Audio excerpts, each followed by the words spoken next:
स्वराज मराठीमध्ये आपलं स्वागत आहे. सर्वसामान्यांचा आवाज, निर्भीड, बेधडक, स्वराज मराठी.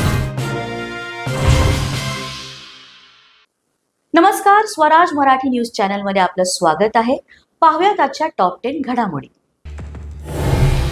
ऑपरेशन सिंदूर दरम्यान भारतानं पाकिस्तानच्या 8 अतिरिक्त लष्करी ठिकाणांवर देखील केला होता हल्ला. पाकिस्तान सरकारच्या अंतर्गत कागदपत्रांमधून मिळाली माहिती. प्रत्येक लष्करी कारवाईत धोका असतोच, मात्र युद्धात नुकसान नाही तर परिणाम महत्वाचा असतो. CDS अनिल चव्हाण यांचं पुण्यातील कार्यक्रमात महत्वाचं विधान. वक्फ पडग्यामध्ये काल ATSनं टाकलेल्या छाप्यात 19 मोबाईल जप्त. फोनच्या डिजिटल फॉरेन्सिक चाचणीत महत्वाची माहिती मिळण्याची शक्यता.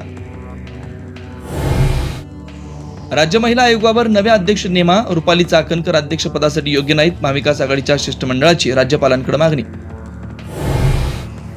विधान भवनात महिला आयोगाच्या कामकाजाचा नीलम गोरे यांच्या उपस्थितीत आढावा. आयोगावर टीका केली की प्रसिद्धी मिळते. बैठकीनंतर चाकणकरांचा विरोधकांवर निशाणा.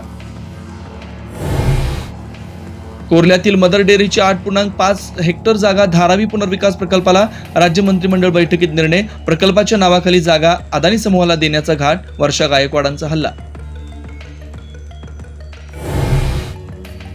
ठाकरे बंधू एकत्र यावेत ही आमच्यासह महाराष्ट्राची इच्छा. ठाकरेंच्या शिवसेनेचे आमदार सुनील प्रभूंचं वक्तव्य. ही इच्छा भविष्यात पूर्ण होईल असाही विश्वास. JCB विक्री व्यवहारातील फसवणुकीसंदर्भात शशांक आणि लता हगवणे म्हाळुंगे पोलिसांच्या ताब्यात, तर निलेश चव्हाणला 7 आणि राजेंद्र सुशील हगवणेला 14 दिवसांची न्यायालयीन कोठडी. अयोध्येत राम मंदिरात आजपासून राम दरबाराचा प्रतिष्ठापना सोहळा. भव्य राम दरबाराची उभारणी. पहाटेपासूनच मंदिर प्रांगणातील 8ही मंदिरात अनुष्ठान सुरू. विटा पोलिसांनी केलं गहाळ झालेले 3.25 लाखांचे मोबाईल हस्तगत. विटा उपविभागीय पोलीस अधिकारी विपुल पाटील, पोलीस निरीक्षक धनंजय फडतर यांनी केले. गुन्हे प्रकटीकरण पथकातील अंमलदारांचं अभिनंदन, कौतुक.